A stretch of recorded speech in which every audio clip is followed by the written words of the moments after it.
Well, I'm excited to have you in, have you do the show and stuff, man. I've definitely, kept up with you and kind of enjoyed your vibes. It seems like you always have some interesting insight, and we kind of have a similar, just a passion for the Lord and stuff. So I always appreciate that when I see it in somebody else. And but for the guys that are new, or the few people that may not be familiar with you, just kind of give you a brief introduction, what you want the people to know about yourself. So. Yeah, thanks. I appreciate it. Yeah, I'm Sean. Sean Cory is my name, but I go by like SeanvPlanet, and then SeanvPlanet is kind of the easy way. It's like the Instagram handle, it's just kind of that's kind of just took over as your Instagram handle, just becomes your like new name. Right. Or SeanvPlanet Bear. I just don't really go by it because I make my own content. So SeanvPlanet Bear or Maximus Bear is what I'm actually verified as, but I rarely go by that. I just make streams, like live streamer, talk about theology, philosophy, politics, kind of everything and anything that's interesting, conspiracy theories, just fun and interesting stuff. Blog, I do a little bit of blogging and just some various content producing, kind of, talking crap on the internet or trying to spread some logos on the internet, one way or another. I read devotionals. I have like a devotional reading stream. So I try to and that's kind of like by men for men devotionals. And it's kind of like me encouraging my brothers out there and kind of giving some good insights and stuff I'm learning and want to share with, men out there, men of God out there.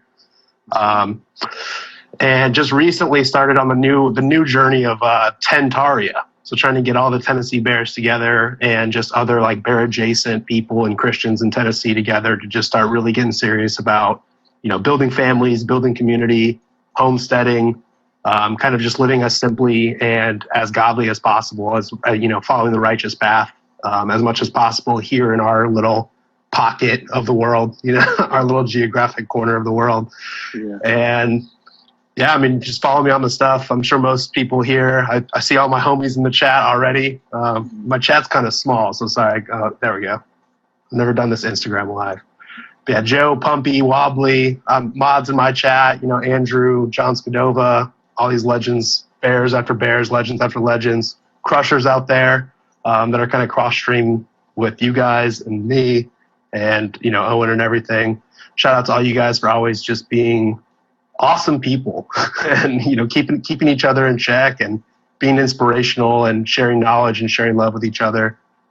Wouldn't be here today without you guys, at least in the state I am right now. So I'm very appreciative of that and appreciative of what you're doing. You, Copperette Bear, Papa J, Legends, doing the thing with Bears is awesome.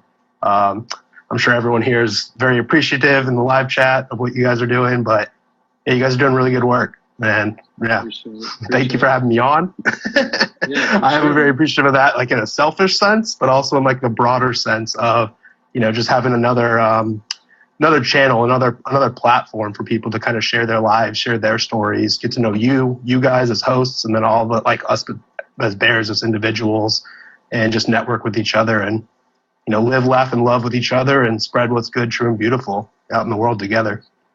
So yeah, keep up the good work. That's a great introduction. So, I know you've been keeping up with Owen for a good while, but kind of what made your paths cross, or where were you originally introduced to him at?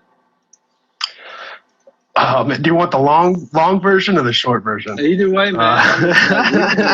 We can just hang out, bro. I'm here to chill. I love it. I'll kind of give the medium version, but I was raised by basically, my whole story was like raised by atheist, liberal, intellectual type parents who kept God away from me.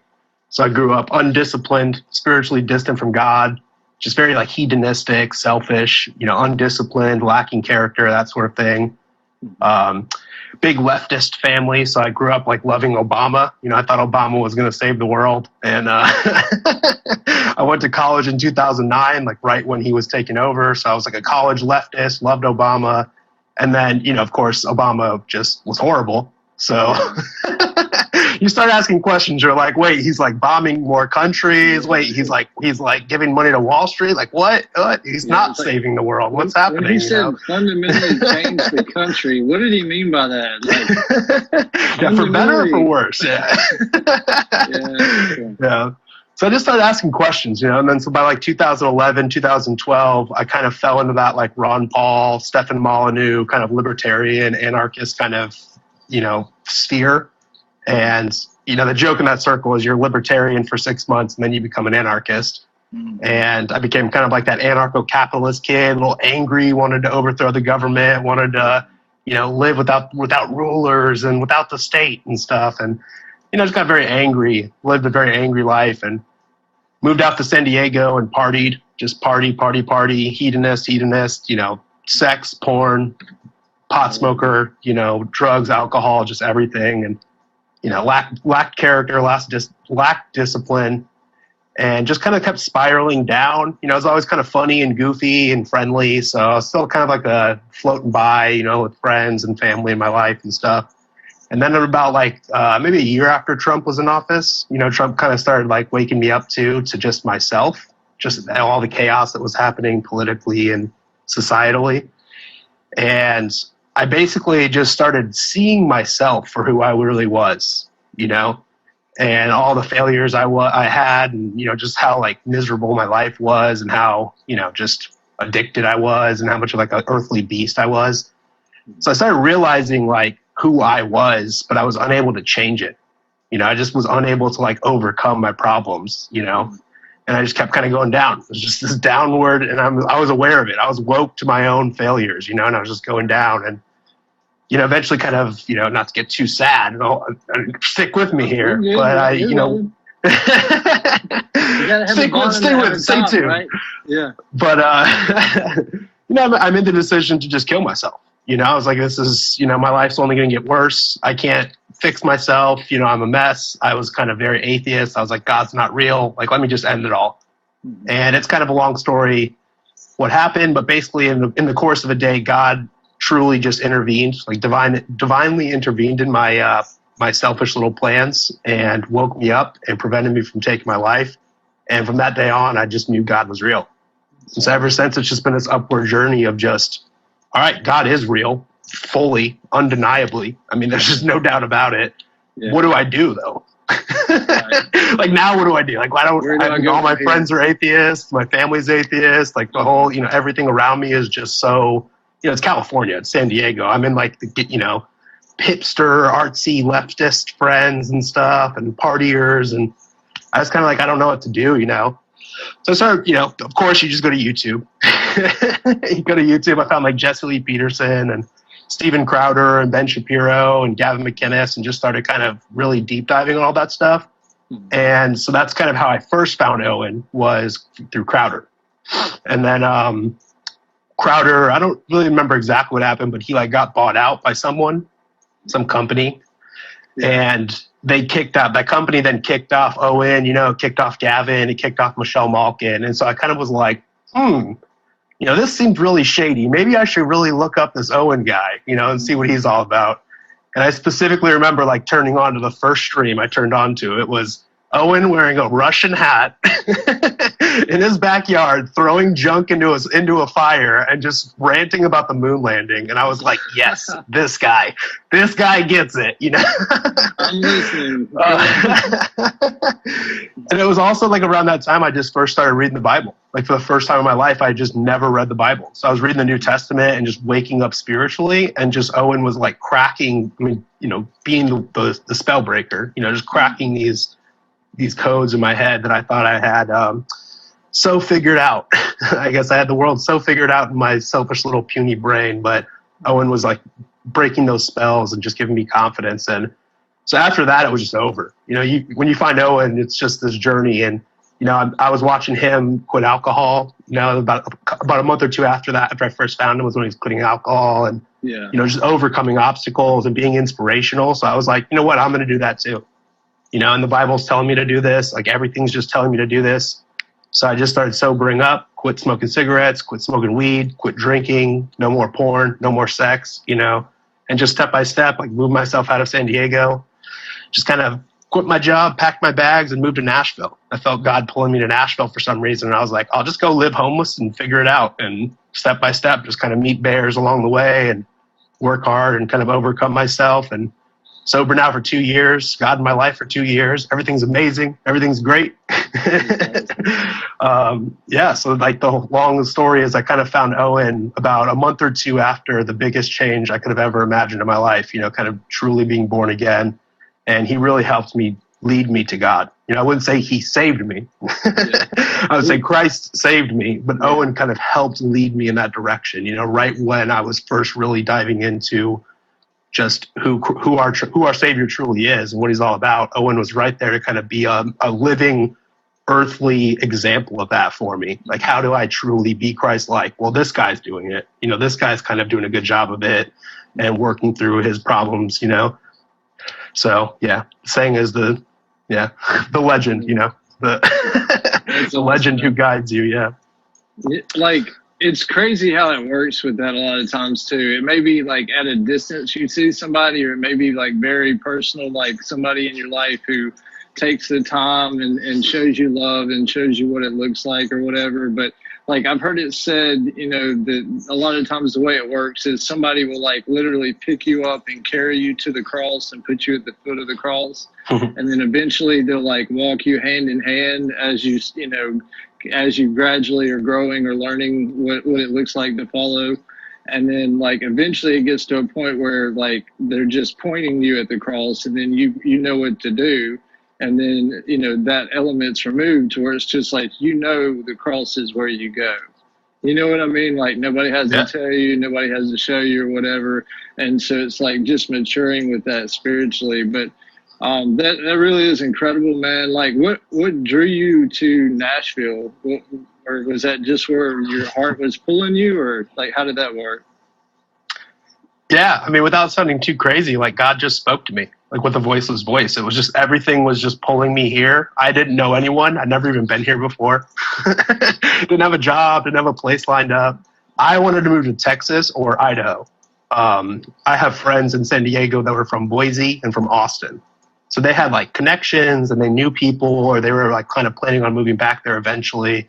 So I kind of kept being like, I'll go live in the mountains of Idaho, or I'll go, it's going to be Boise area, or go live in Austin, So that was like my head. My thoughts were like, I want to move. And God was like, I have plans for you in Nashville. And I was like, I don't understand that. I don't think you're right here, Lord. But yeah, just everything about it, just with constant prayer and just, silent prayer and meditation and just signs and symbols in my life, and just the voiceless voice, that unexplainable Holy Spirit working through you, just, led me here. And so I kind of just gave in. I was like, all right, let's do this, let's take this risk and just do it. And it's just been phenomenal. Like, every step of the way, like, God just provides, it's like, if I ever have a problem, if I'm just truly trusting, truly staying faithful, like, he finds a way to provide opportunities for me. Like, those doors are open, and if I'm willing to walk through them, he'll open the next door for me, If I'm kind of being selfish and stuck in my own thoughts and understandings and wants and desires, those doors will close, or, I won't be walking through them. Yeah. And he just leads me to the right people at the right times, in big and small ways. Yeah. It's like the story of Jonah. No matter what, like, if God has something for you, like, you can go the long way about it, or you can go the short way, but if you're going to end up where you're supposed to be, like, if you're even kind of open to what he's telling you. Like, the new job and stuff, what all are you doing with that? Like, how did that end up lining up? Kind of the same way, man. I mean, he brought me to this mega church. God brought me to this mega church. And at first I was like, awesome, cool, this is my new church. And I met some really some people that are going to be like long-term friends. But I think really, I mean, this was about a month or two before Corona last year. Mm-hmm. And I think he wanted to show me how broken the church is, how broken churches are in America. Like, here, because I've never been. I was never born and raised in a church. I don't know what churches are like. I mean, I got the job and I had to look up what Baptists believe. I was like, what is a Baptist? What do they believe? What's different between, I'm like so ignorant about what churches are like and how they function or what they really are, So I'm kind of ignorantly thinking like, oh, all these Christians, like, that's awesome. And then when you start seeing kind of, behind the scenes, you start getting a peek behind the curtain, yeah. And then you see how much they just failed during, Corona. It was like this giant test God was giving us, and I was working like in the underbelly of the institution, watching all the failures and selfishness and kind of that materialistic thinking. And initially the job was kind of supposed to be like maintenance, like a maintenance worker. But with Corona and stuff, I just kind of ended up being like a janitor, kind of just like, sanitize door handles and clean bathrooms 4 times that no one's ever even used, just for the sake of it. Drench everything in the demonic holy water. Yeah. Yeah. I mean, we literally were like spraying it. We were spraying that satanic holy water around on the pews and stuff, But yeah, just in the last couple months, I just know, I want a homestead eventually, so I need to stop, just watching YouTube videos about it and start actually learning the skills. So I kind of was putting myself out there for like tree working jobs, farming jobs, carpentry is kind of my long-term career path plan. But this job just reached out to me, and it's just been so amazing. It was just the right people at the right time. It's a handful of like former Marines, and one of them, the boss, the owner, is like a Marine drill sergeant. Pretty intense. Pretty intense, but also just really good guy. They're just family men, like country folk in Tennessee, just men of God, really physically, like really demanding, like physically demanding, but then also just like spiritually connected people, no masks in sight. They like laughed at the fact of, having to wear a mask kind of thing. And they just know what they're doing. And the job is building retaining walls. So it's like kind of construction, like building walls for kind of like around residential homes and also like giant construction projects. So it's like literally just moving giant rocks and setting them into place. And a lot of it's pretty like dumb and stupid. Like anyone that's kind of physically capable can just kind of like grab a rake and rake gravel or, shovel dirt or put a block into place. But also some of it's very intricate and mathematical. Like you have to be pretty precise with how you're laying these blocks, and if you're messing up, the more you go up the wall, the more it kind of, the problem compounds. So it's kind of weird. It's kind of in one sense like a dumb, like anyone can do this with 2 arms and 2 legs kind of thing. And, an ability to like show up on time. And another aspect of it is actually like really complex. It's kind of cool, this like dichotomy or contrast, I guess, of like the complexity and the simplicity in it. And I think that's how a lot of like these trade jobs are. I think it is kind of like that, like, yeah, you get the perception like any dumb idiot can like be a plumber, right? But when you actually go do it, it's actually like pretty technical. Like you have to know what you're doing. Mistakes are kind of costly, not just financially, but like for people's lives, for people's, like whatever task or thing you're doing for somebody.